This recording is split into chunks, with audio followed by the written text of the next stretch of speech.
Bueno, empezamos con la fobia social. En el DSM-5, el nombre que le han puesto esto ahora es trastorno de ansiedad social. El criterio A sería miedo o ansiedad intenso en una o más situaciones sociales en las que el individuo está expuesto al posible examen por parte de otras personas.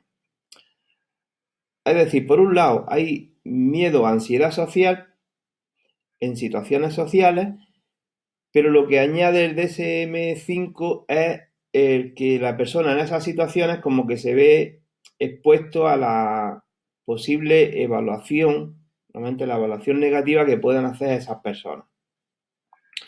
Algunos ejemplos de ese tipo de situaciones, pues, mantener una conversación, reunirse con personas extrañas, ser observado comiendo, bebiendo o hablando por teléfono y actuar delante de otras personas. Por ejemplo, dar una charla, una exposición de un trabajo.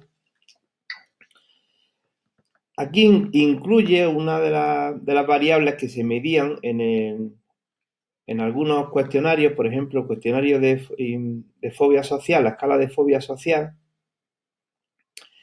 diferenciaba dos tipos de ansiedad en la ansiedad social. Una es la ansiedad social, que es la ansiedad que aparece en situaciones sociales, y otro es la ansiedad de rendimiento, que es la ansiedad que tiene la persona al hacer cosas mientras es observada por otras personas. Eso pues lo ha recogido el DSM-5 en el criterio A. El criterio B, la persona tiene miedo de actuar de cierta forma o de mostrar síntomas de ansiedad que se valoren negativamente, que lo humillen, que avergüence, que se traduzca en rechazo o que pueda ofender a otras personas. Bueno, este criterio también con la modificación que ha hecho,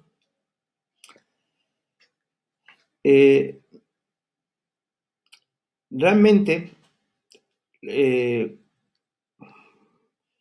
que tendría que explicar otro concepto que es el diagnóstico de las conductas, pero bueno, eso lo vamos a dejar para no liarnos. Aquí lo que se ve es que la persona con fobia social está preocupada porque los demás observen los síntomas de ansiedad. Esa es una diferencia de otros trastornos de ansiedad. La persona que tiene trastorno de pánico, cuando se percibe ahogo, taquicardia o cualquier síntoma de ansiedad, esos síntomas de ansiedad le dan miedo en sí mismo, percibir el síntoma en sí mismo, o por las consecuencias que cree que puede tener ese síntoma. Es decir, le da la taquicardia y le da miedo notarse la taquicardia porque la tiene asociada con esos ataques de ansiedad, o le da miedo que va a tener un ataque de ansiedad, o le da miedo que cree que le va a dar un infarto. En la fobia social, lo que le produce miedo a la persona es que los demás noten que está nerviosa. No le preocupa tanto el síntoma en sí, sino que los demás perciban ese síntoma. Están muy preocupados por lo que es lo que se conoce como el miedo a la evaluación negativa, que es la forma, como se le llama a los pensamientos negativos que tienen las personas con fobia social. Igual que en pánico le hemos llamado pensamientos catastrofistas, aquí le vamos a llamar pensamientos de miedo a la evaluación negativa, que es lo que mide otro de los inventarios que luego utilizamos. Las situaciones sociales casi siempre provocan miedo o ansiedad. Esas situaciones sociales se evitan o resisten con miedo o ansiedad intensa. Puede que la persona...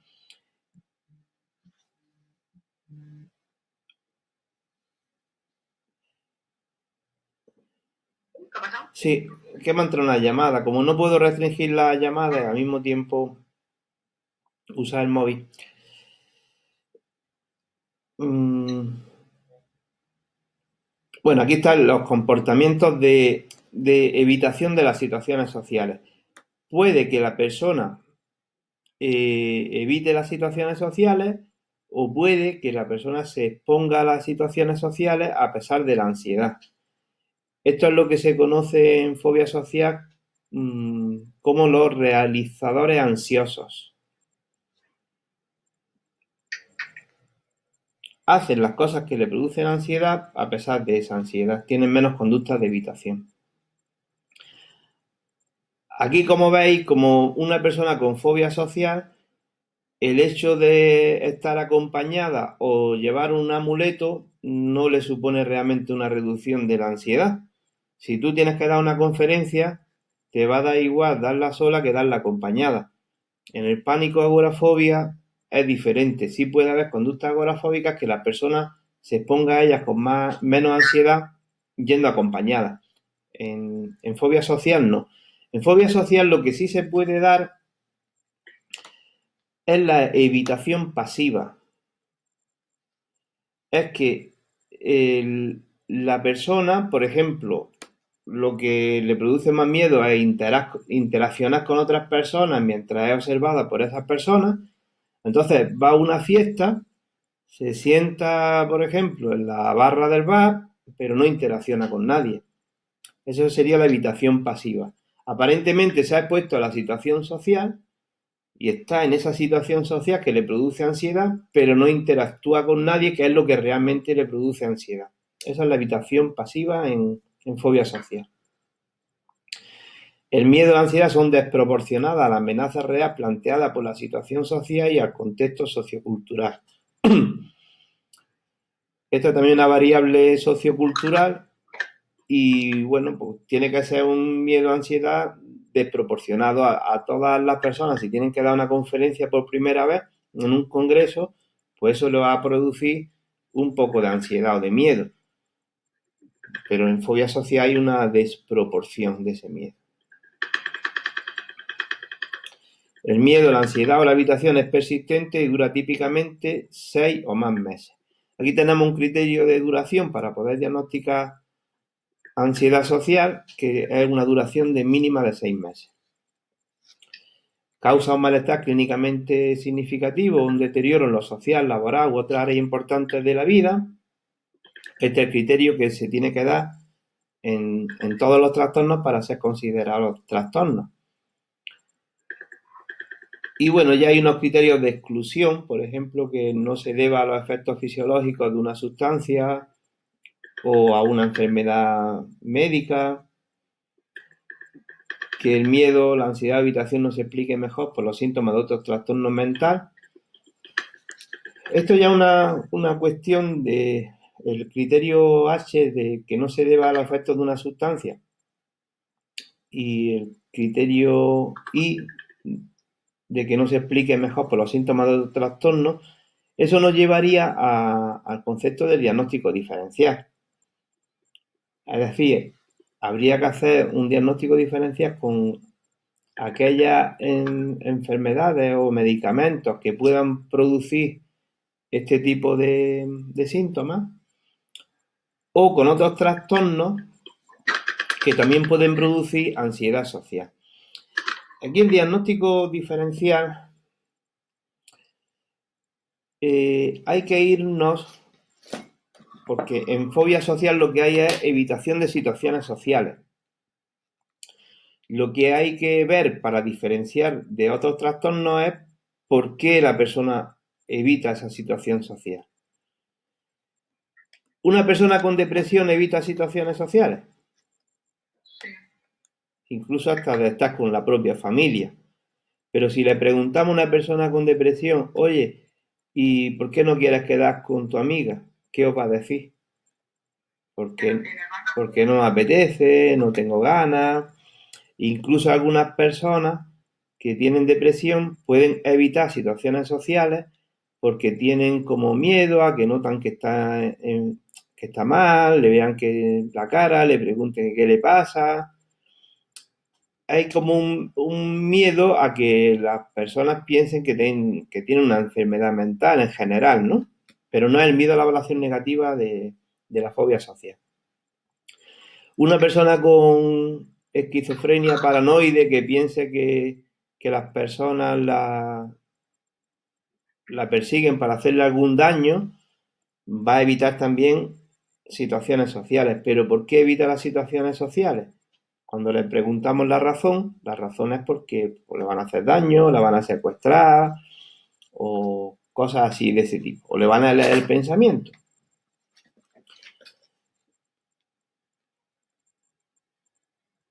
En el trastorno dismórfico corporal, por ejemplo, puede haber también evitación de situaciones sociales.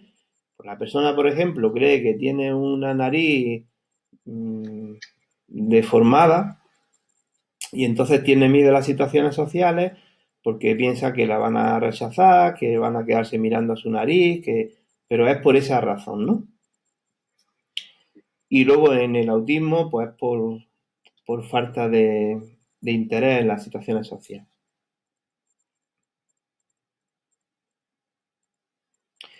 Hay veces también incluso que hay otras enfermedades que pueden producir una deformación real. Imaginaros una persona de estas que le trasplantan la cara.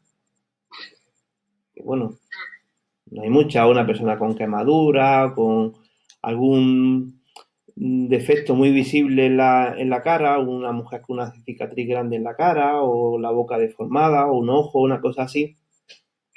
Habría también algo de ansiedad o evitación de situaciones sociales, pero el criterio es que no sea esa ansiedad, esa evitación desproporcionada, pues según las circunstancias de lo que le ocurre a la persona, ¿no?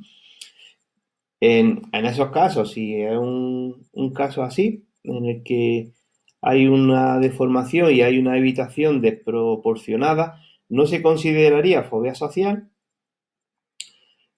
pero sí habría que hacer una intervención. ¿Estáis ahí? Sí, sí.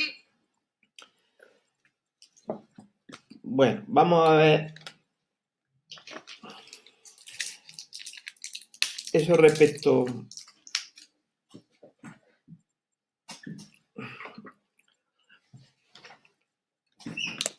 a los criterios diagnósticos.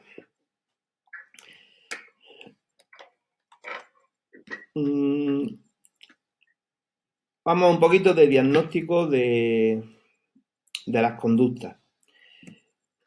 El concepto de diagnóstico de las conductas es que nosotros podemos hacer un diagnóstico de un trastorno psicológico o de síntomas de un trastorno psicológico o varios trastornos psicológicos o una conducta problema aislada. Pero cuando hablo de diagnóstico de la conducta, lo que me refiero es a analizar las conductas observables, los pensamientos, la respuesta emocional, para poder identificar un trastorno y poder diferenciarlo de un trastorno similar. Por ejemplo. Me ha cortado, perdón. Sí. Me perdí. Se trata de analizar los componentes de una conducta, de un trastorno psicológico, serían los pensamientos, la respuesta emocional y la conducta, ¿no? Y lo que vamos a hacer es analizar esa conducta al objeto de identificar si esa conducta es propia de ese trastorno y diferenciarla con otros trastornos, ¿no? Vamos, por ejemplo, al diagnóstico de los pensamientos, que ya hemos visto un poquito, ¿no? Si analizamos los pensamientos de una persona con fobia social, van a ser del tipo, me voy a poner nervioso en esta situación, o me voy a desmayar dando una conferencia. Me van a notar que estoy nervioso, van a pensar que soy raro, van a pensar que estoy loco, o van a pensar que tengo ansiedad. Los pensamientos son pensamientos muy dirigidos al concepto de miedo a la evaluación negativa. Una persona con pánico va a tener pensamientos catastrofistas, más centrados en que tiene un ataque de ansiedad, en que se va a morir, le va a dar un infarto, le va a pasar algo negativo en esa situación de ansiedad, y los pensamientos en fobia social van a estar dirigidos a la evaluación negativa, la evaluación que van a hacer los demás de la persona al tener ansiedad en esa situación. Va a haber también ansiedad anticipatoria. Ansiedad anticipatoria, si la persona con fobia social se tiene que exponer a una situación social, por ejemplo, exponer un trabajo en clase, va a tener también esa ansiedad anticipatoria. Va a pensar que cuando esté poniendo el trabajo se va a poner nerviosa. Eso no diferencia el trastorno de pánico de la fobia social. Ansiedad anticipatoria aparecen en los dos. Es el contenido de los pensamientos que en fobia social va a estar siempre dirigido a la evaluación que van a hacer los demás de sus síntomas y lo que van a pensar los demás, o al rechazo de los demás. Respecto a la evaluación de los síntomas, aunque los síntomas en otros trastornos de ansiedad, en pánico y en fobia social pueden ser muy similares, pero en fobia social nos vamos a encontrar más con rubor, sudor, temblor. ¿Por qué?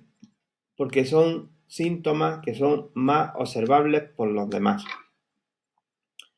Y en pánico, pues los síntomas van a ser más ahogo, taquicardia, principalmente mareo.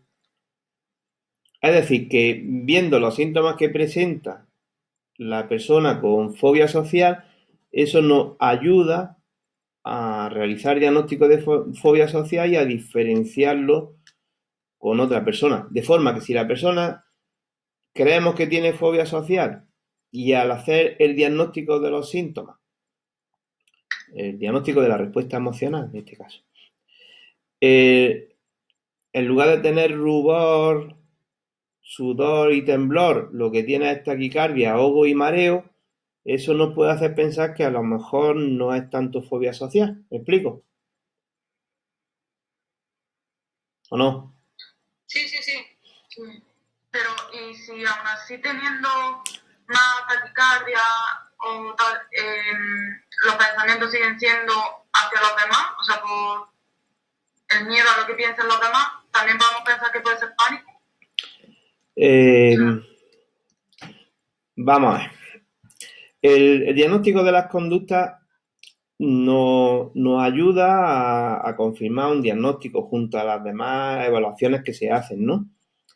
Ten en cuenta que estamos haciendo una evaluación de criterios diagnósticos, por un lado, un diagnóstico diferencial, una evaluación psicométrica, y luego, esto que os digo, lo que es el diagnóstico de las conductas, es una ayuda más.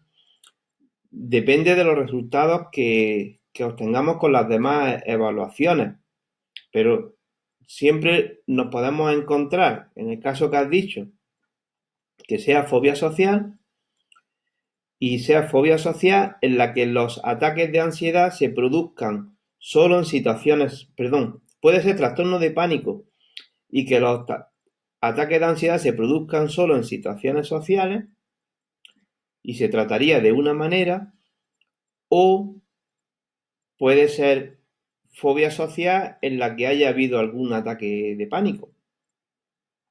O pueden darse los dos trastornos, puede darse la fobia social y el trastorno de pánico. Es como una ayuda más que nos puede servir para diferenciar algunos trastornos cuando hay duda, ¿no? Luego os pondré un ejemplo de cómo se hace esto. Y el diagnóstico de las conductas, pues lo mismo, aquí va a haber conductas de evitación, en trastorno de pánico va a haber también conductas agorafóbicas o conductas de evitación. ¿Cómo se hace el diagnóstico de la conducta? Pues viendo las causas, las razones por las que la persona evita esa situación. Una persona con pánico va a evitar por ejemplo, ir a una reunión social por miedo a que le dé un ataque de pánico, y una persona con fobia social va a evitarla por miedo a que se ponga nerviosa y los demás noten que está nerviosa. Me explico, la conducta de evitación sería la misma, pero tenemos que ver las razones por las que la persona evita esa situación para decidir si es una conducta de evitación que nos apunta a una fobia social o una conducta de evitación que nos apunta a un trastorno de pánico. ¿El concepto este está claro? Sí. Bueno. En fobia social también hay algunas variables que son características que tenemos que tener en cuenta. Por ejemplo, las personas con fobia social tienen más ansiedad social ante personas desconocidas que ante personas conocidas. Es decir, con sus amigos íntimos de toda la vida y con sus familiares van a tener menos ansiedad social que con personas que conocen por primera vez o que tienen poca relación con ellos. También van a tener más ansiedad con personas de autoridad que con personas más o menos de su mismo nivel. Van a tener más ansiedad con un profesor que con un compañero de clase. Y van a tener más ansiedad con personas atractivas del otro sexo. Bueno, o del mismo sexo si la persona tiene conducta homosexual. Con personas que le resulten atractivas. Vamos a dejarlo así. porque si no...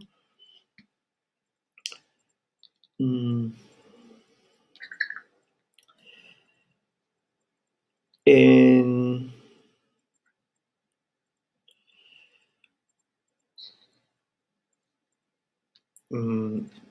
diagnóstico diferencial.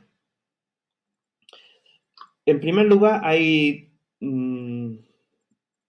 tres situaciones que tenemos que tener muy, muy claras. Una es lo que se conoce como la fobia social específica. Esto no aparece en el DSM-5, esta diferenciación, pero a efectos de tratamiento, pues sí nos indica algunas cosas. En la fobia social específica hay ansiedad y evitación de situaciones sociales, pero no son muchas situaciones sociales. Incluso sí, son pocas situaciones sociales. Y la fobia social...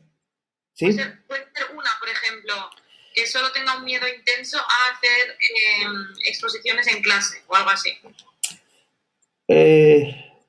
Bueno. Eso sería lo que se conoce como miedo a hablar en público. Sí, exacto. Yo lo podría diagnosticar como una fobia específica a esa situación o como una fobia social en el caso de que se cumplan las demás componentes de la fobia social. Es decir, si ya aparece el miedo a la evaluación negativa, aparece como que cumple los criterios de fobia social, aunque haya solo una situación social, se podría diagnosticar fobia social, porque en ningún sitio dice que tenga que haber un número determinado de situaciones sociales evitadas, ¿no? O se puede considerar como una simple fobia si el funcionamiento es como una fobia específica. La persona que tiene fobia a la altura no tiene lo que es la ansiedad anticipatoria si tiene que enfrentarse a una situación, la conducta de evitación de esa situación y los pensamientos muy dirigidos a las consecuencias que ve en esa situación concreta, ¿no? Y también me guiaría por otras variables que, sin ser criterios diagnósticos de la fobia social, pero que suelen formar parte del problema. El que si una persona tiene ansiedad solo a una situación, a una exposición de hablar en público, pues la ansiedad general, digamos, diaria, no la va a tener. Porque cuántas veces esa persona tiene que enfrentarse a la situación, a lo mejor una vez cada 3 meses. Va a actuar más como una fobia específica, porque va a tener la ansiedad en el momento o unos días antes de esa situación, o fobia a los exámenes. La fobia social, como las situaciones sociales forman parte de la vida cotidiana, pues la reacción de ansiedad y las conductas de evitación son como más frecuentes, más diarias. Y luego, pues, el que haya más o menos pensamientos negativos, pensamientos de miedo a la evaluación negativa. En una fobia de ese tipo, solo con una exposición, pues los pensamientos van a estar muy centrados en eso. En una persona con más situaciones sociales evitadas va a haber más pensamientos de miedo a la evaluación negativa, como una forma de pensar en la que hay pensamientos de distintos temas relacionados con la ansiedad social. Y luego el déficit en asertividad, habilidades sociales, déficit en autoestima. Es muy probable que la persona, si solo tiene una situación evitada, a lo mejor no tiene muchos problemas de autoestima. La persona con fobia social va a tener muchos problemas de autoestima, déficit en asertividad, habilidades sociales. Bueno, el diagnóstico no es tan importante como la evaluación nos haría enfocar el tratamiento de una forma a otra. Tampoco es tan importante clasificarlo como una fobia específica o como una fobia social. ¿Sabes lo que te digo? Que el diagnóstico es una ayuda para dirigir el tratamiento, pero como he explicado, los psicólogos no derivamos el tratamiento a partir del diagnóstico. El diagnóstico nos indica algunas cosas, pero como el tratamiento lo derivamos a partir del análisis funcional y el análisis funcional a partir de las conductas, problemas que hemos evaluado y cómo están relacionadas entre sí, pues entonces a la hora de hacer un tratamiento, aunque nos equivocáramos en el diagnóstico y dijéramos esto es una fobia específica y no una fobia social, luego el tratamiento va a ser correcto, puesto que el tratamiento vamos a derivarlo a partir de las conductas, problemas que hemos encontrado. ¿Me explico, no? Sí. Ahí no es importante el diagnóstico diferencial en ese caso. El diagnóstico diferencial es importante si, por ejemplo, hay ansiedad en situaciones sociales y hay conductas de evitación de situaciones sociales y lo que tenemos es una esquizofrenia. ¿Por qué ahí el diagnóstico es importante? Porque el diagnóstico de esquizofrenia nos está diciendo que esa persona va a necesitar tomar antipsicóticos. Y si lo diagnosticamos como fobia social, en un momento dado de que pensemos que necesita medicación, la medicación va a ser o antidepresivos de aquellos que actúan más sobre la ansiedad o ansiolíticos o una combinación de ambos. Pero a la hora de la derivación del tratamiento no hay ningún problema. Os he dicho, Natalie, ¿estás? Sí, estoy. Es que se me queda cortado. Ah, sí, se desaparece cuando se queda cortado. Pues igual soy yo. Como no tengo wifi, iba con el móvil. No Bueno. tienes wifi conectado, ¿no? Como hace un mes, las chicas que pagaban el wifi pues lo quitaron. Entonces me quedo así. Bueno, entonces, tenemos la fobia social específica, la fobia social generalizada y por último nos queda el diagnóstico diferencial con el trastorno de ansiedad por evitación. Perdón, me he inventado un nuevo trastorno. Trastorno de personalidad por evitación. En este trastorno de la personalidad,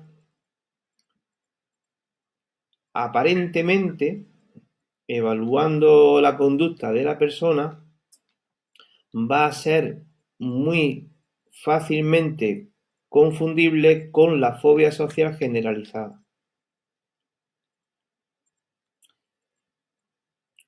Básicamente, aunque podamos encontrar otras diferencias, una diferencia puede ser la duración de la fobia social. La fobia social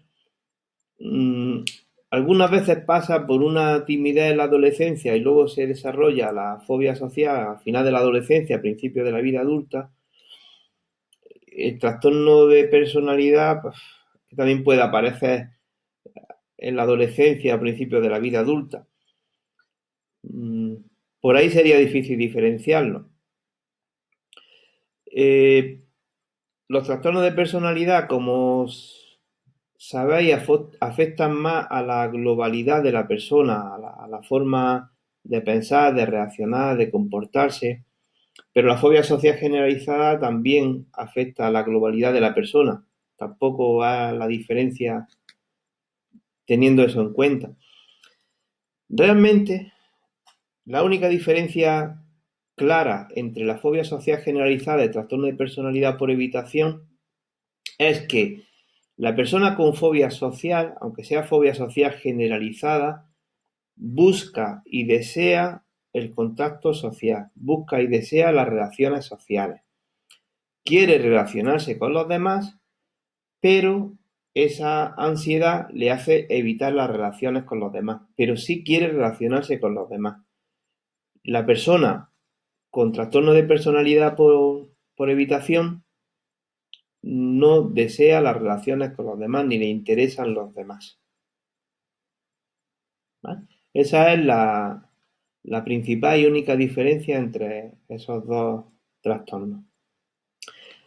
Claro, nos puede llevar a error que algunas personas con fobia social generalizada, con el paso de los años, ya se propongan como que no le interesan los demás. Es decir, viendo que lo pasan tan mal al buscar el contacto social con los demás, pues llega un momento en el que dicen, pues no, es que no quiero relacionar. Como que se rinden y se niegan ese interés que tienen por relacionarse con los demás. Y entonces, en ese momento, pues podríamos confundirlo con el trastorno de ansiedad por evitación.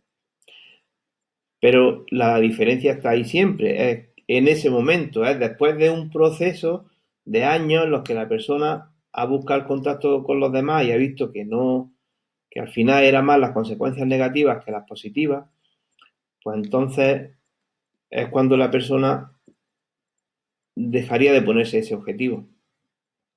Eso, sabéis, es igual como el niño que le pegan sus padres y con el tiempo dice que no le duele, ¿no? Si digo que no me duele, pues a lo mejor dejan de pegarme, ¿no? Pues entonces estoy como negando una realidad para intentar un objetivo, ¿no? Pero la realidad está ahí, ¿no? Siempre la persona o tiene ese deseo por relacionarse con los demás o lo ha tenido durante muchos años, ¿no? Yo no he entendido una cosa. A ver. No entiendo la diferencia entre fobia social específica y fobia social generalizada y fobia social normal, que es la que has explicado. Digamos que la fobia social normal, la de DSM-5, sí, incluye la específica y la generalizada.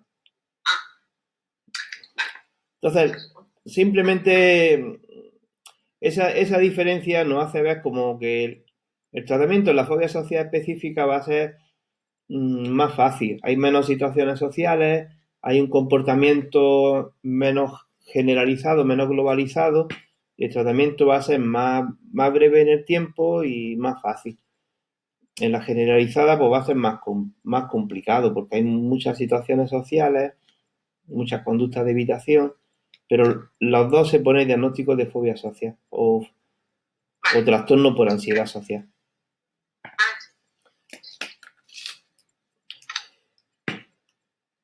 O sea, ¿y a partir de cuándo se diferencia entre esas dos? O sea, ¿hay un número de situaciones sociales que digan hasta aquí? No. Por ejemplo, 2, 3 es específica, más de 5 es generalizada. Generalizadas que son prácticamente todas las situaciones sociales.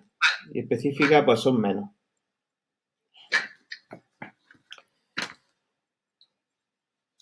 El diagnóstico diferencia con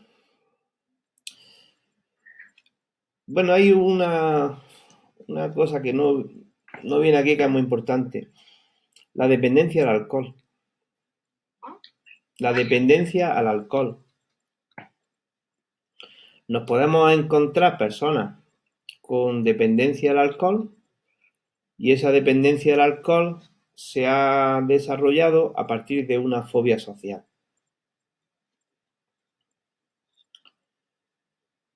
Y Pero porque el alcohol desinhibe claro, y se siente como más cómodo. exactamente. Han utilizado, al tener mucha ansiedad en las situaciones sociales, por ejemplo, salir, pues han utilizado el alcohol para reducir esa ansiedad y entonces al ver que el alcohol, por un lado, les reduce la ansiedad y lo pasan mejor en esas situaciones sociales, bueno, lo pasan normal en lugar de pasarlo mal, y al ver que al mismo tiempo el alcohol les desinhibe y les ayuda a relacionarse mejor, a interactuar mejor, pues se ha producido como una simbiosis. Una simbiosis en adicciones cuando una adicción, una sustancia a unas personas le hace unos efectos y a otras personas le hacen otros efectos. Es decir, en la adicción a sustancias hay que tener en cuenta a la persona, las variables de la persona, las variables de la sustancia, la capacidad adictiva de la sustancia y la capacidad adictiva de la forma de consumo de esa sustancia y luego el contexto en el que se toma la sustancia, la historia, etcétera. Si tú tomas alcohol y el alcohol te hace el efecto normal que a otras personas, tu riesgo de hacerte adicta al alcohol es bajo. Tú consumes alcohol, pues bueno, pues sí, te anima un poquito y ya está. Pero si tú tienes mucha ansiedad en situaciones sociales y te tomas 2 cervezas y se te reduce la ansiedad, el riesgo de hacerte la adicta al alcohol es muy alto y además en muy poco tiempo. Yo hace años traté a una chica de 17 años, creo que tenía, por dependencia al alcohol. Además era paisana de Natalie. Y... ¿Estamos? Sí, Sí. es que se me va. Pues se hizo adicta al alcohol de una forma muy grave, con consumo diario de grandes cantidades de alcohol, en 7 meses. Una dependencia al alcohol se genera en una media entre 5 y 15 años. Pues imaginaros, en 7 meses tenía una buena adicción al alcohol. ¿Por qué?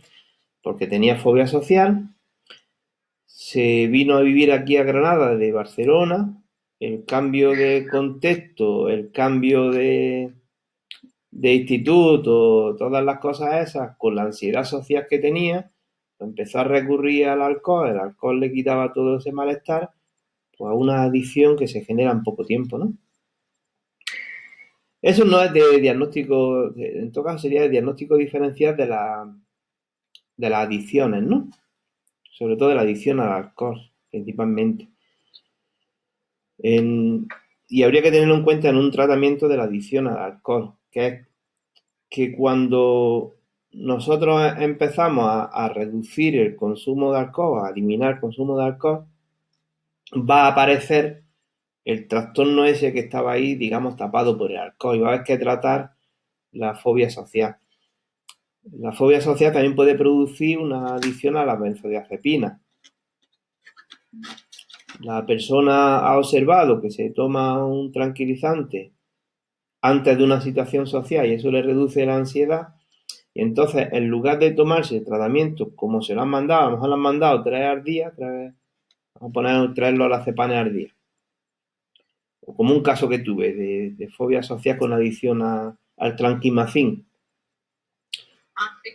Pues tenía, o al prazolam, tenía prescrito 3 de 0,25 al día y cuando vino a tratamiento se tomaba 23 de media. Como decía ella, con frases de ella misma, es que tengo que ir a comprar tomates y me tengo que tomar un tranquimacín para ir a comprar tomates. ¿Qué es lo que pasa en esos casos en adicciones? Pues son complejos porque cuando empiezas, por ejemplo, a reducir las benzodiazepinas, empiezan a aparecer la ansiedad social, que no ha sido tratada nunca. Y al mismo tiempo no puedes tratar la ansiedad social, la fobia social, mientras esté con las benzodiazepinas, porque las técnicas de exposición no funcionan, no son efectivas mientras se toma alcohol o benzodiazepina. ¿Está ahí? Sí, sí. Ah, es que a Natalie no la veo ahora. ¿Por qué? Ah, ya sí. Bueno, otra cosa a tener en cuenta. Cuando tenemos... Perdón, la simbiosis exactamente qué es? O sea, es la interacción entre dos cosas y que hace una interacción negativa. Bueno, O... técnicamente no sería una simbiosis, yo le llamo así. Vale. La Sería simbiosis es un proceso que se produce entre dos seres vivos en el que uno de ellos, pues, digamos que ayuda al otro o uno de ellos cubre una necesidad del otro. Por ejemplo, no sé si entre un pajarillo, no sé qué raza de pajarillo hay y los elefantes, ¿no? El pajarillo está en la cabeza del elefante y le ayuda al elefante, pues le va comiendo los insectos o le ayuda a quitarse barrillo, cosas que tiene en la cabeza que donde no accede y al mismo tiempo pues el elefante le da protección al pajarillo. Claro, como No, las moscas y los caballos, ¿no? ¿cómo? Como las moscas y los caballos, ¿no? Que están ahí Exactamente. todo el tiempo. Ya me he pillado. En el caso de las dependencias no es una dependencia, no es como una simbiosis, porque claro, eh, bueno, sí, es que la simbiosis no se puede generar entre un ser vivo y un ser no vivo. Eh, ¿Qué le hace la persona al alcohol? Bueno, al alcohol no, al que vende el alcohol sí le hace una simbiosis, ¿no? No. Es como un vínculo muy fuerte que se crea entre una sustancia y una persona por las características de la persona. En general, en dependencia del alcohol pasa mucho con la ansiedad.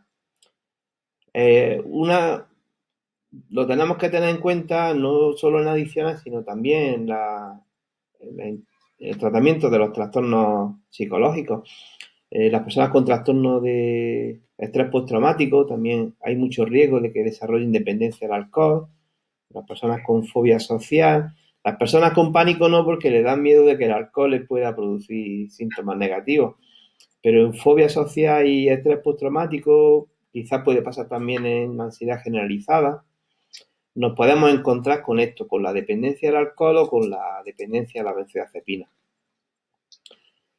Y bueno, pues siempre complica la situación. Por cierto, cuando se va a hacer exposición a situaciones sociales en una persona que a lo mejor no es dependiente al alcohol, como puede tener una persona que, por ejemplo, siempre que sale se bebe 3 o 4 cubatas y sale 2 veces a la semana. A lo mejor no tiene dependencia al alcohol, ¿no? No tiene muchas consecuencias negativas y aunque tuviera dependencia al alcohol, también puede ocurrir que la persona no quiera dejar el alcohol. Viene aquí a tratarse de fobia social, no quiere dejar el alcohol, ¿vale? Pero nosotros tenemos que hacer exposición a las situaciones sociales. Y una de las situaciones sociales que le genera ansiedad es salir así de marcha en plan de ir de paz. Si la persona no quiere dejar el alcohol, pero tenemos que exponerla a esa situación social y esa situación social no se puede exponer con alcohol porque no es eficaz, ¿qué se hace? ¿Qué hacemos con ella o con él? Le damos un cubata.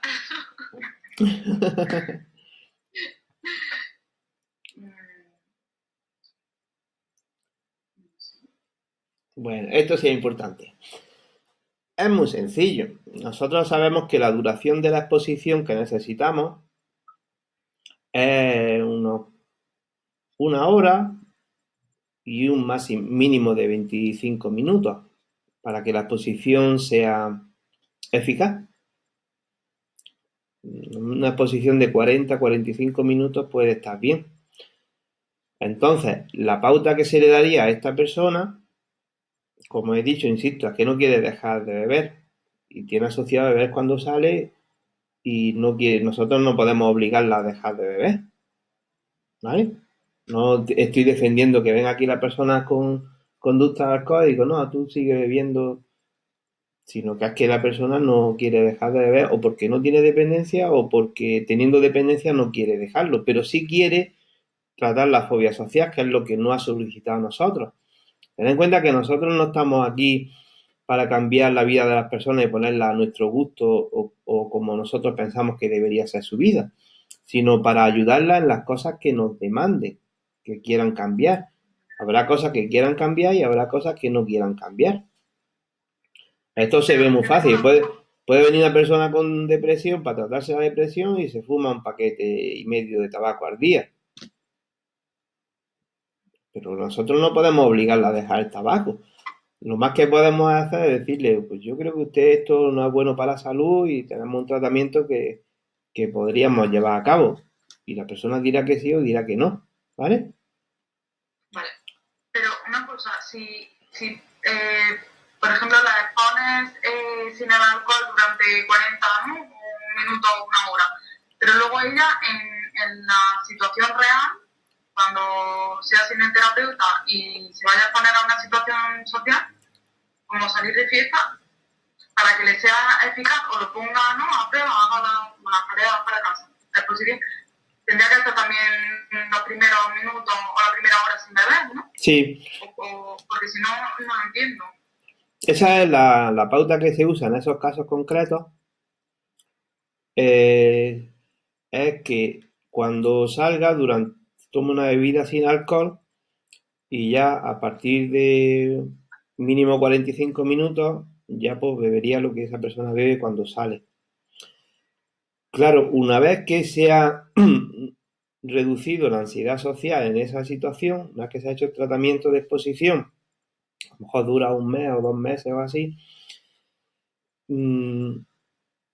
por un lado, la persona una vez que se ha acostumbrado a que la situación esa sin alcohol ya no tiene tanta ansiedad, es muy probable que beba menos en esa situación o que algunos días salga y no beba.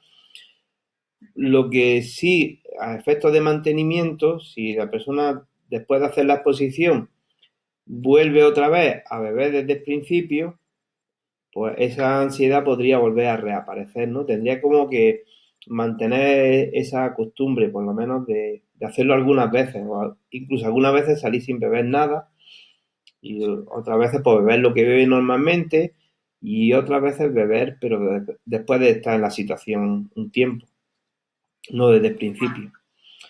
Si nos encontramos en la exposición con que la persona tiene tratamiento con benzodiazepina, pues al llegar a esa fase de exposición tenemos dos soluciones. O hacemos una reducción gradual del consumo de benzodiazepina y ya empezamos la exposición cuando ya no está tomando benzodiazepina. O el psiquiatra le hace un cambio a las benzodiazepinas por un antidepresivo, tipo paroxetina, por ejemplo. O si hacemos la exposición porque no queda otra, porque hay una ansiedad muy elevada y la persona no está dispuesta a reducir la ansiedad, tomando la benzodiazepina, se va haciendo la exposición, se van reduciendo después las benzodiazepinas y luego se va repitiendo la exposición sin benzodiazepina. Eso como un criterio siempre que hay que hacer exposición y hay alcohol o benzodiazepina. No tiene por qué ser en fobia social. Puede ser en cualquier otro trastorno, que hay que tenerlo en cuenta siempre. Vale. Y bueno, la evaluación de la fobia social. Como siempre tenemos la entrevista inicial, que se hace la entrevista inicial, la entrevista específica. Luego, si vemos algunos trastornos que pueden generarnos dudas, se haría la entrevista dirigida al diagnóstico diferencial. La evaluación de las variables clínicas, que lo normal es que en estos casos nos encontremos niveles como mínimo moderados en el BDI, en depresión, y niveles más moderados altos en ansiedad. Normalmente va a haber siempre depresión o ansiedad, pero lo que nos encontramos más frecuentemente es que la puntuación de depresión sea más baja y la de ansiedad más alta. El inventario de preocupaciones normalmente estará un poquito alto también, porque hay pensamientos que son muy similares a las preocupaciones, los va a detectar ese cuestionario, y casi siempre nos vamos a encontrar el déficit en asertividad y déficit en autoestima.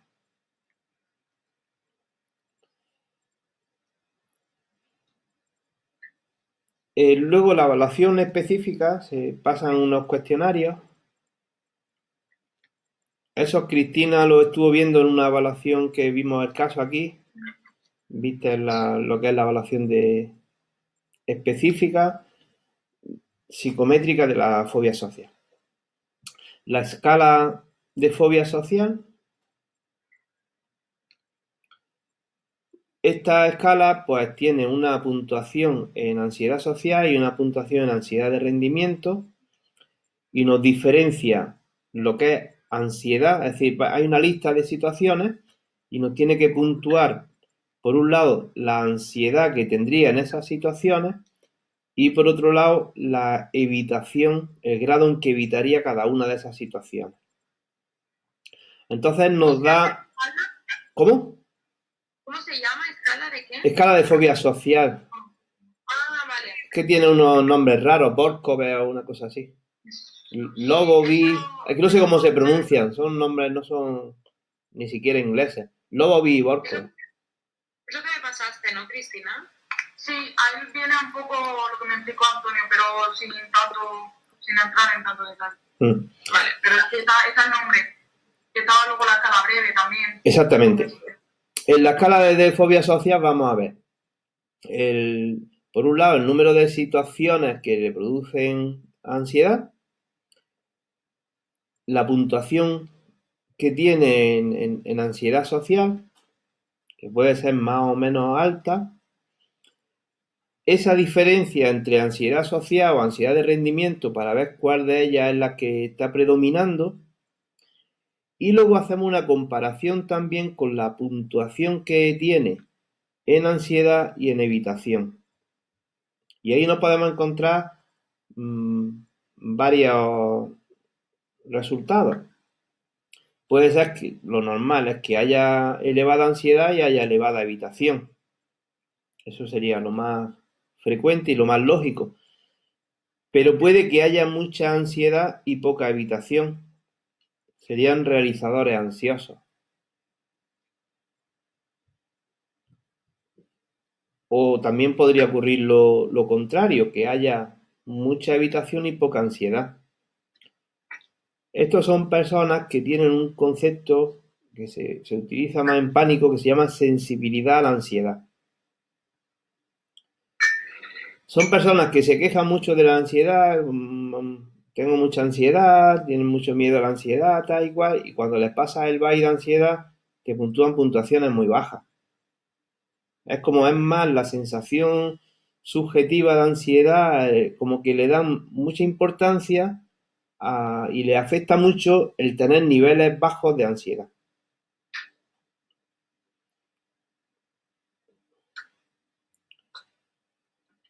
Les afecta mucho tener niveles bajos.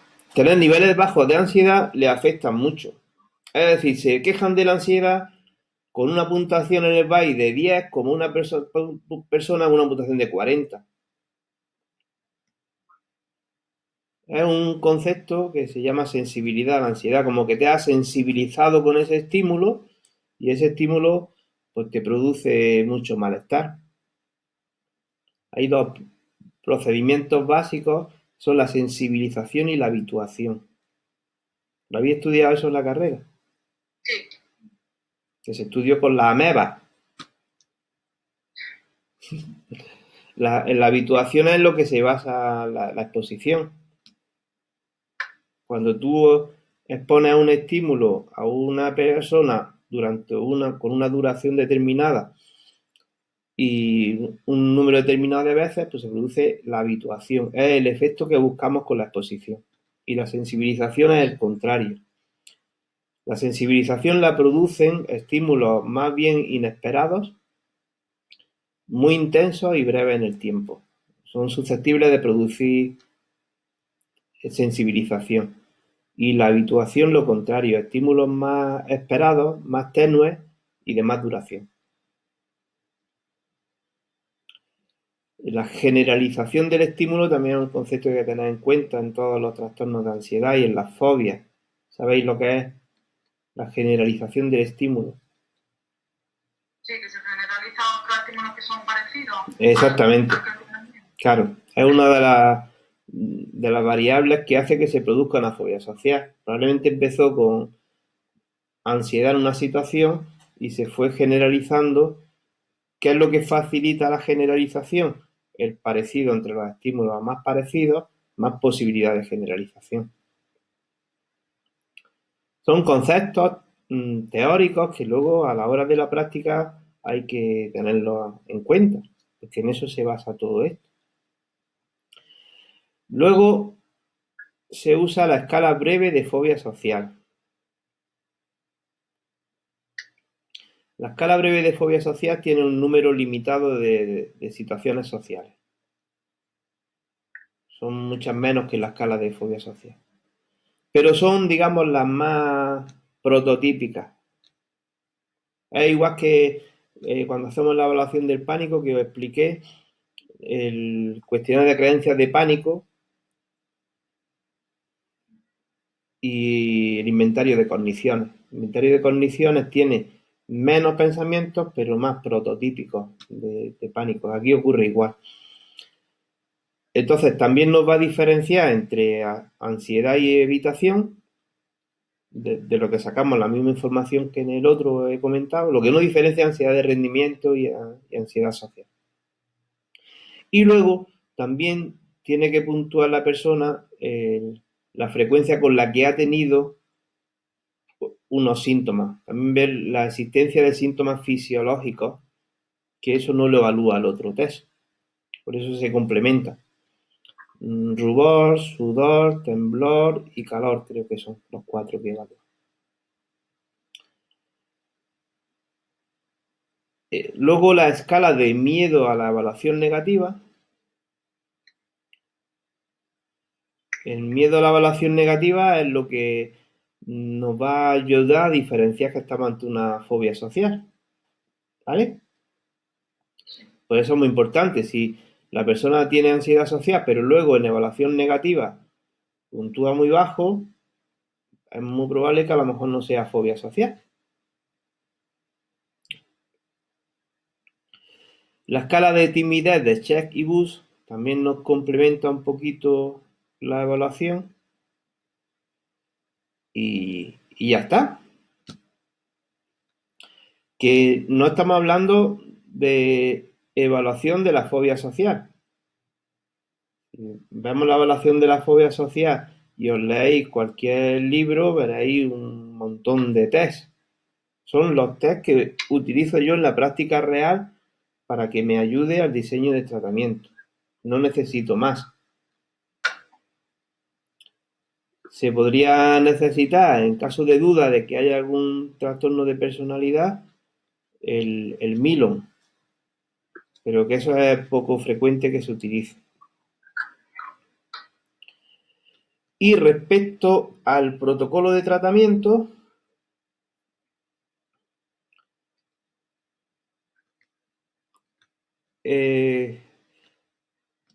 como siempre, se trata de tratamiento en forma de módulos y en el que hay que tener en cuenta las cuestiones de orden en la aplicación de los tratamientos.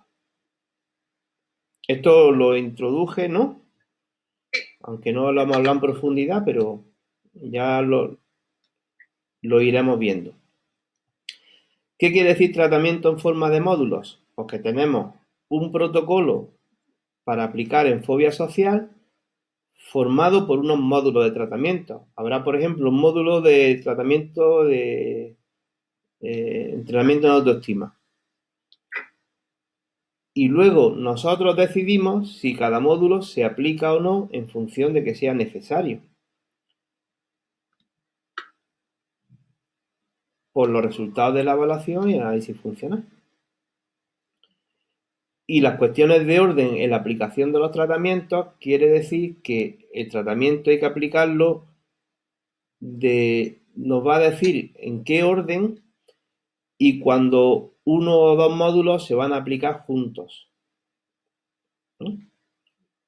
Entonces, en primer lugar, número 1 o primero, las sesiones educativas e informativas más la evaluación. La evaluación se considera siempre un módulo más.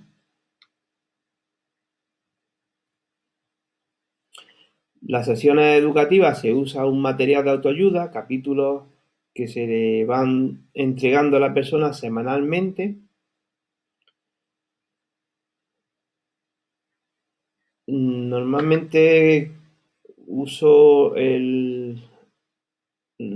recomiendo el libro de Sevilla y Pastor de Fobia Social y se van dando los capítulos semanalmente.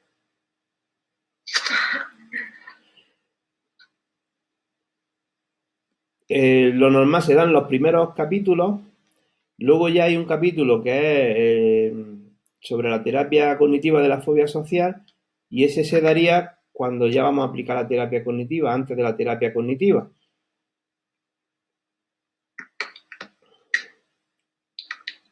¿Estamos? Sí. Bueno. Y aparte por las explicaciones que le vamos dando nosotros en sesión sobre lo que es la fobia social, cómo se ha generado, todas estas cosas, ¿no? Sobre la ansiedad. Bien, después de este módulo, después de la evaluación y a partir de la cuarta sesión, empezaríamos con las técnicas de control de ansiedad.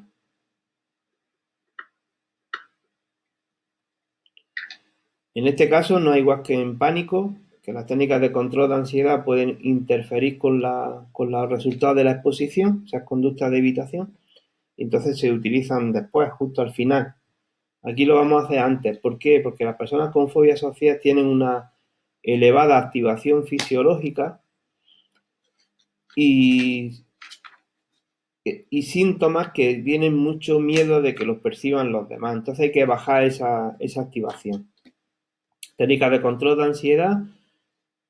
Como siempre, vamos a utilizar principalmente la relajación progresiva de Jacobson, abreviada, la respiración diafragmática lenta. También se pueden usar autoinstrucciones de afrontamiento y técnicas de distracción. A continuación, vamos a empezar. Sí. Que yo ha sido muy rápido. Exactamente haces la de Jacobson y cuál más. Uy, hemos perdido a Cristina. Hemos perdido a Cristina, pero del todo, ¿no? Sí, del todo. Ah, volvió. Hola. Hola. Tenado, es que no sé, el móvil, o sea, mi portátil se está muriendo y se me apaga de repente, lo siento. No, ya, pensaba que iba a tardar más en funcionar otra vez, pero ya sé. Bueno, técnica de control de ansiedad, la relajación progresiva de Jacobson, que usamos la forma breve de 8 grupos musculares y se hace el entrenamiento de todos los grupos musculares en una única sesión. Se entrena relajación una sesión, se manda como tarea para casa y Normalmente se considera que la relajación se aprende en unas 4 semanas, con práctica diaria, cuando la persona aprende realmente a llegar a un estado de relajación más profunda. No se va a relajar la persona igual la primera que se hace la técnica de relajación que cuando lleva un mes practicándola. Entonces el protocolo sería ese, se explica, se hace la introducción de la técnica, se explica cómo funciona todo esto, se enseña en la primera sesión, se manda como tarea para casa, en la segunda sesión se vuelve a practicar, en la tercera y en la cuarta, ¿vale? La respiración diafragmática lenta.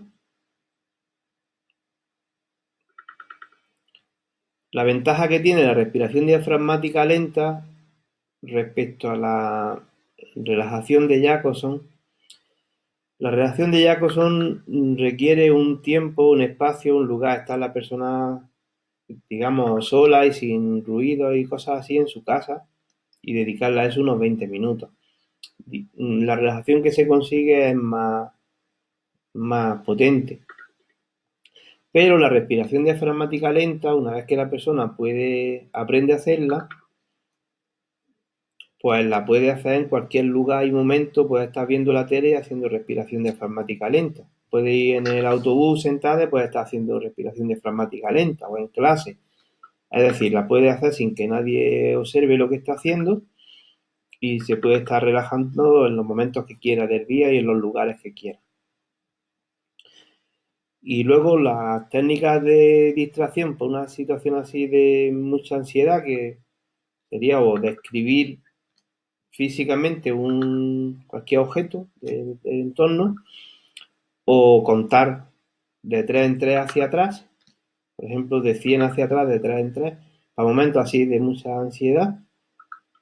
Y la autodestrucción es pues una técnica que consiste en tener preparada una lista de 5 o 6 frases cortas, contundentes, significativas para la persona y que se pueda decir en esos momentos en los que tiene ansiedad o tiene que enfrentar una situación.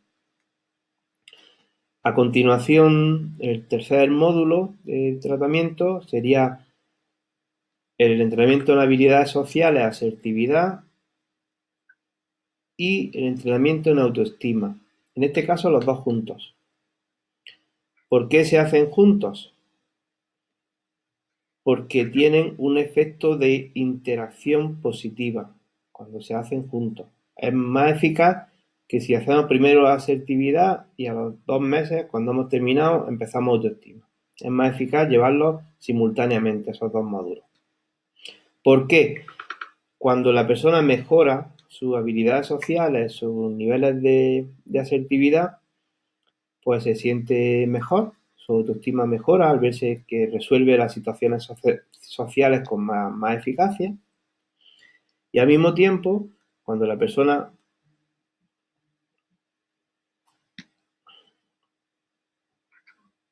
Uy, puse en silencio. ¿Ya? Sí. Sí. Otra llamada. Por otro lado, cuando la persona mejora su autoestima, eso la anima.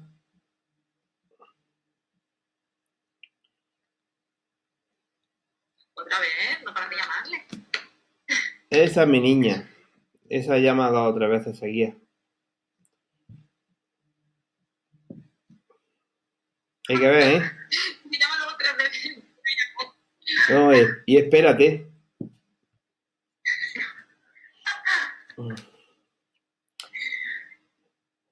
Que mejora la autoestima.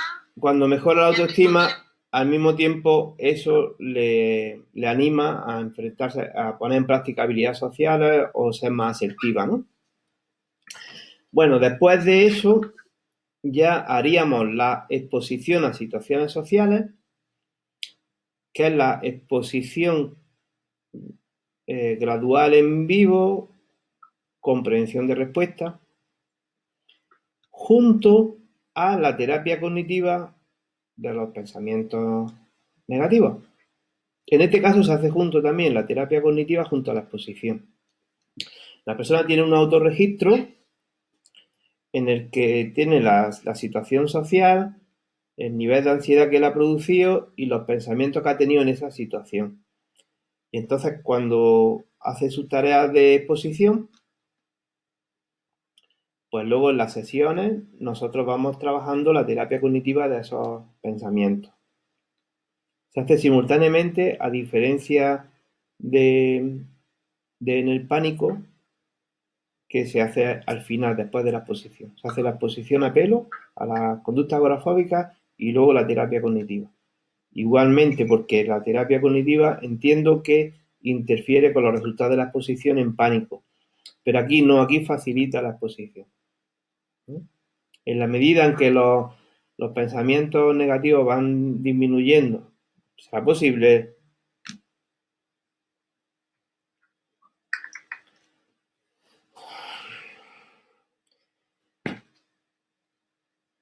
Si los pensamientos negativos disminuyen, ¿no? Entonces es más fácil hacer la exposición. Claro. Los pensamientos tienen mucho que ver con la evitación en situaciones sociales. Por ejemplo, yo salgo por ahí de marcha, que salgo todos los días de marcha, como tarea. Entonces, veo una chica que me resulta atractiva y está sentada ahí sola, aburrida y digo, bueno, pues podría hablar con ella y presentarme, ¿no? Y entonces empiezo a pensar, pues no me va a rechazar, va a notar que estoy nervioso, no sé qué, no sé cuánto, empiezo a pensar todo eso y esos pensamientos hacen que no me enfrente a la situación, ¿vale? ¿Lo entendéis? No hay una relación muy importante entre los pensamientos y las conductas de evitación. Entonces, conforme esos pensamientos van siendo más realistas, más racionales, menos negativos, pues eso facilita que se vaya exponiendo y conforme se va exponiendo y ve que esos pensamientos no se cumplen en la realidad, pues también va disminuyendo el grado de creencia y nosotros pues trabajando con esos pensamientos. ¿Vale? Después de la exposición junto a la terapia cognitiva, ya el último módulo, lo último que se haría en un caso de fobia social es instigar a la persona a ampliar sus círculos sociales.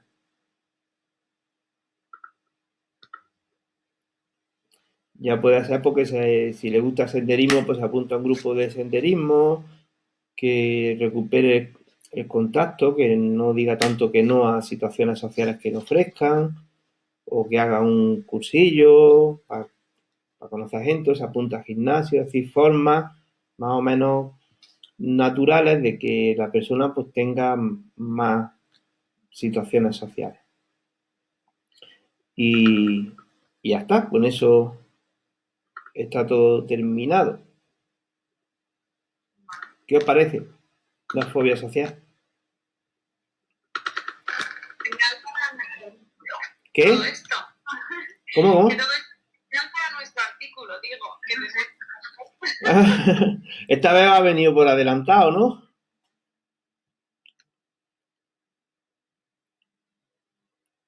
Chiquillo con la niña.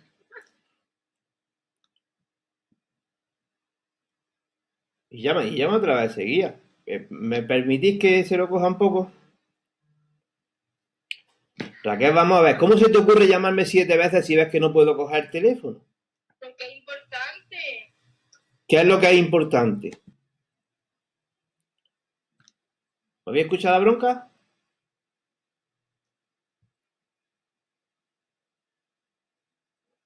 ¿Hola?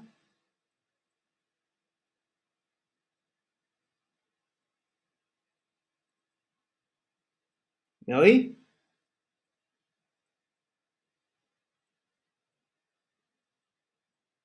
¿Hola?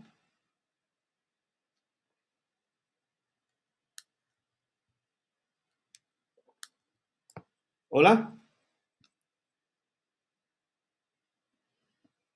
No sé qué pasa.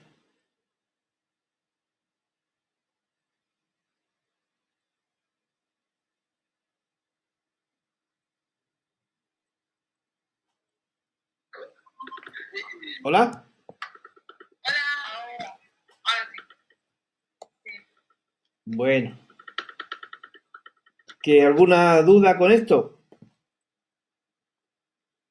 Por ahora no.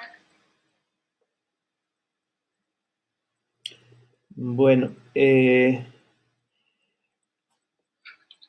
mira, respecto al diagnóstico diferencial de un caso que tuve, una persona que tiene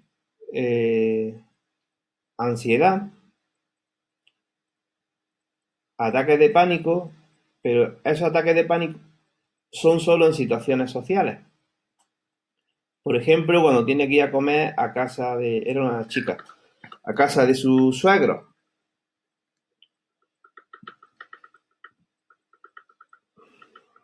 Si no se hace si se hace un diagnóstico diferencial solo con los criterios diagnósticos, pues podríamos haber pensado que era trastorno de pánico porque la persona tiene ansiedad en una situación y la evita, o pensar que era fobia social, o hacer tratamiento de una forma o de otra, ¿no? En este caso, se analizan las situaciones en las que ocurre esos ataques de ansiedad. Son siempre situaciones sociales, pero viendo el contenido de los pensamientos y evaluando los síntomas, el diagnóstico de las conductas, se ve claramente lo siguiente. Vamos a ver. La persona, los síntomas que tiene más son temblor, sobre todo temblor de mano. Entonces, cuando está, por ejemplo, comiendo en casa de los suegros, pues tiembla un poquito al coger el tenedor o la cuchara y piensa que van a notar que está nerviosa, que van a pensar que es rara, que van... Entonces, ¿por dónde van las cosas? ¿Por el pánico o por la fobia social? Por eso, ya. Es simplemente, aunque hay ataques de pánico, y se puede decir que hay conductas agorafóbicas, conductas que evita o se expone a ellas a pesar de la ansiedad, pero analizando los pensamientos, los síntomas, que los síntomas son más típicos de fobia social que de trastornos de pánico, pues se ve que el tratamiento hay que llevarlo de una manera en lugar de otra. Porque si no, podríamos hacer un tratamiento del pánico. Luego ya se ve porque probablemente en el cuestionario de pánico de miedo a las sensaciones pues puntúe bajo, que no hay realmente miedo a los síntomas. Y se va a ver que no hay pensamientos catastrofistas tipos de pánico, y sí va a haber pensamientos de miedo a la evaluación negativa típicos de fobia social. Es decir, haciendo la evaluación de esta forma que os explico, pues las cosas quedan prácticamente totalmente claras. Es prácticamente imposible que os equivoquéis en un diagnóstico, a no ser que el diagnóstico que sea no haya dado la cara todavía. Que eso sí, a mí me pasó una vez, traté un caso como depresión y era una esquizofrenia. Claro. ¿Por qué? Porque esa esquizofrenia empezó con síntomas negativos. Pérdida de disfrute en las actividades, reducción de las actividades, pensamientos negativos. Entonces empezó así hasta que no empezaron ideas delirantes, que en ese caso eran de tipo persecutoria. Hasta que no empezaron las ideas delirantes, lo que había era, tú lo veías y era una depresión. ¿Vale? Puede Hostia. pasar. Claro, pero que tampoco pasa nada, porque los síntomas negativos de la esquizofrenia se tratan como, como en depresión, ¿no? No es que cometas ningún tipo de error ni nada de eso, nada más que si te confundes en el diagnóstico es porque algo todavía no ha aparecido, ¿no? Pero es muy difícil, muy difícil. Ya si hubiera esquizofrenia, ya se ve claramente que a lo mejor la persona reduciría actividades, dejaría de ir al gimnasio, no por falta de ganas o falta de motivación, sino porque pensaría que le iban a hacer algo, le iban a perseguir o ¿me explico? Ya cuando aparecen los delirios ya se ve otra cosa, pero si no hay delirios ni alucinaciones, pues tú lo que ves es síntomas negativos. Salvo ese tipo de cosas que pueden pasar o con una enfermedad médica que también me ha podido pasar alguna vez, cuando la persona tiene síntomas de un trastorno de ansiedad y le han hecho todas las pruebas y en las pruebas no le han encontrado nada y luego ya cuando pasan los meses y le hacen una prueba y ya encuentras que hay un tumor cerebral. Pero no es porque tú hayas hecho más el diagnóstico diferencial, sino porque eso todavía o no aparecía en las pruebas o los médicos que habían evaluado no eran muy buenos, habían cometido algún tipo de error. Entonces tú no puedes nunca saber eso, no puedes saber más que los médicos. Hay tumores cerebrales, yo el primero que conocí que un hombre que estuve ayudándole en mi época de estudiante, no sé si tardaron un año en diagnosticarle el tumor cerebral. A veces pasa esas cosas. Tendrá sus razones, ¿no? Cuando pasa. Bueno, pues ya si no hay ninguna pregunta, nos vemos el próximo día, ¿no? Vale. Venga, hasta luego. ¿Sí? Sí. Hasta luego, pasé buen fin de. Igualmente. Adiós. Hasta el lunes. Hasta el lunes. Adiós. Adiós. Adiós.